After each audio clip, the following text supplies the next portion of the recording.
I spent quite a while deciding on the pattern that I really wanted to use for this corset, and I landed on red threaded's Victorian 1870 to 1890 corset pattern.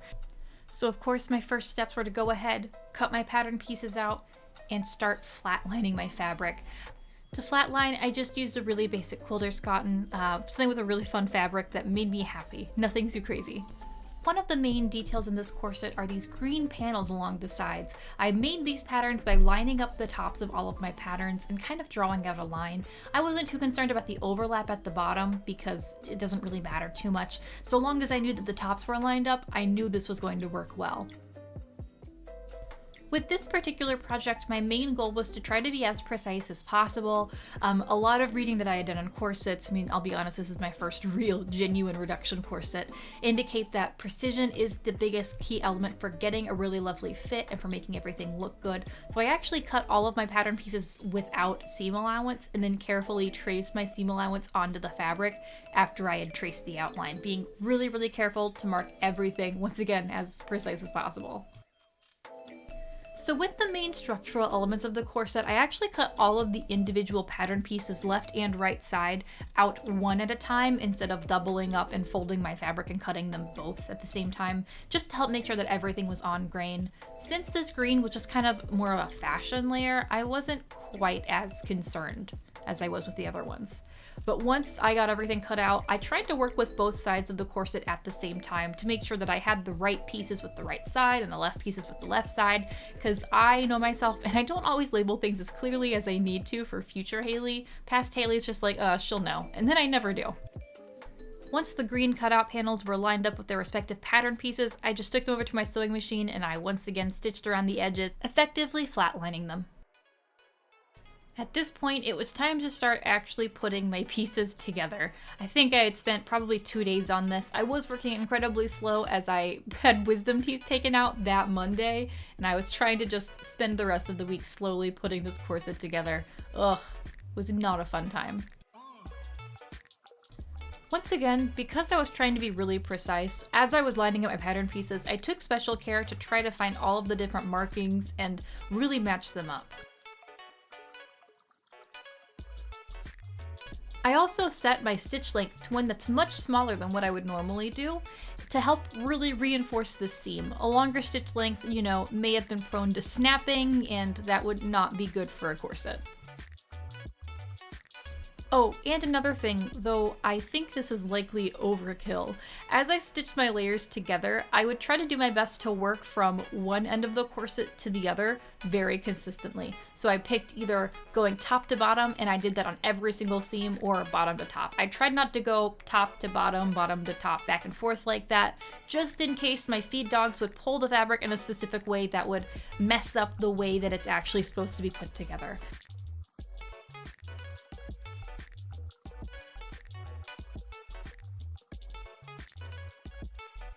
And here is one side piece of my corset.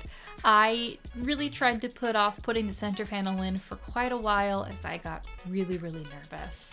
This center panel is absolutely beautiful, if I do say so myself. It's completely hand embroidered. I did run into some issues with it. As you can see, there's some little black tufts of fabric coming up from where I had used a different kind of fabric for interfacing instead of actually using an iron-on interfacing.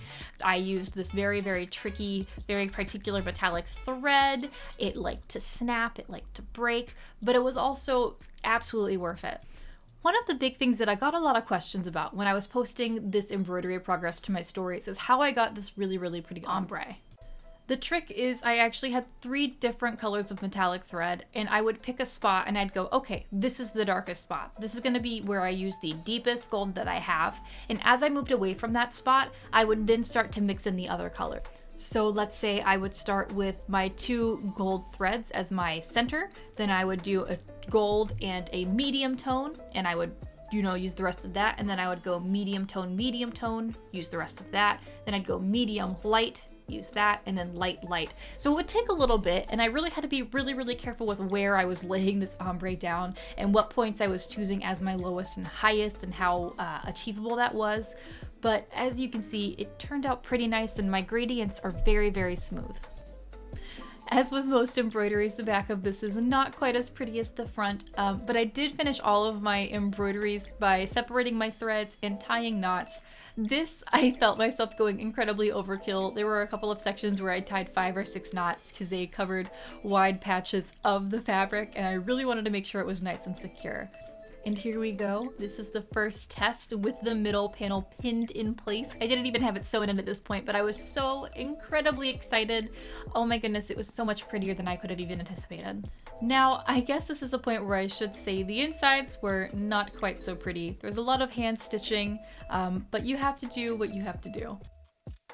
And my eyelets were set in pretty easily, as you would with most eyelets. This technique I really recommend is to puncture a hole into your fabric with an awl. Your goal isn't to snap the threads, it's to kind of separate them and to make space for your eyelet. Then of course you insert your eyelet. These eyelets aren't the best. They're super cheap from Joann's, and then I have some eyelet clamps that I use. There are much better, much nicer ones that you can get that have a washer on the back that don't have scratchy metal things for your skin to catch on. Fortunately, this corset will, when I'm actually completely done with it, have a modesty panel in the back. That means that these little prongs won't be touching my skin at all, and even without it, I don't feel them. But, you know, better safe than sorry. Invest in the nice eyelets. I really went back and forth with myself about the boning that I chose for this project. When I first got into this hobby, and especially when I started researching historical costuming a couple of years ago, a lot of people were like, ooh, spiral spring, that's the boning that you need to use, everything else is garbage. In recent years, it seems like the movement has been more towards synthetic whalebone and plastic, because it's easily accessible to a lot of people, and I guess it's a bit more historically accurate. Listen, man, all I'm really gonna say is that when you see everybody on YouTube who is making incredible things using plastic boning, you just go with it. They know, and they're creating things and they're doing a wonderful job. If it can work for them, it can definitely work for me. Oh gosh, I totally forgot to mention, I'm now applying the bias binding. This was all handmade from the same stretch taffeta that the gold centerpiece and the skirt detailings and like everything else uses. I figured since I did a test fit and everything looked good, it was time to start moving on to the finishing touches. Another detail that I neglected to get footage of earlier in this build are those gold side panels that kind of overlap the tops of the greens. I used the patterns that I had made for the green sections as a base for the gold, and then I kind of traced everything out.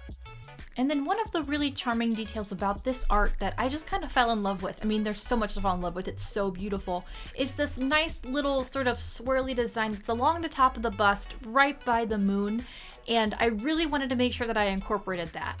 As you saw a little bit earlier, I made the pattern simply by tracing out the top of the corset and sketching it. And then I cut the piece out, sort of laid it over, verified the proportions, made sure it looked and covered everything that I wanted. And here I'm tracing it onto some interfacing. I used some heavy duty interfacing to really give this some body, to make sure that it wouldn't like show any ridges or underlayers of this corset. And I took that interfacing and I applied it to that same stretch taffeta that I used for everything else. One of the trickiest things that I've ever had to do, especially in this build, was actually sewing down this piping along that weird curvy detail.